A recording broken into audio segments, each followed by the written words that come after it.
William Millen here for GetMoreSports.com, and we are looking at the Pittsburgh Panthers for our Recruit and Reload series. Now, obviously, we can talk about returning players, we can talk about incoming recruits, but everything revolving around Pitt basketball right now has to do with the fact that they will have a new head coach next year, and that, of course, is Kevin Stallings, who left Vanderbilt, is coming over to this program. Now, when you look at his program and the system that he ran at Vanderbilt, this was a guy who was constantly recruiting guys that could handle the ball and shoot the ball on the perimeter. Didn't always have guys that could slash to the basket and finish with athletic prowess, but he was definitely recruiting guys that could knock down shots from the outside and big men who could hold down the defensive end and also score with their back to the basket.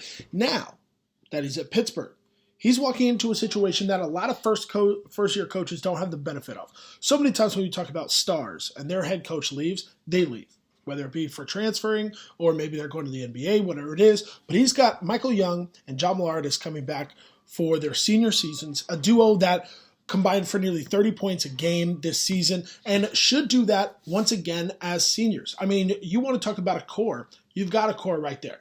Now, recruiting-wise, he doesn't have as many studs coming in as some of the other guys in the ACC. The ACC is going to be absolutely daunting next season. It's going to be a tough road for Kevin Stallings in his first season in terms of gaining a little bit of prestige throughout the conference.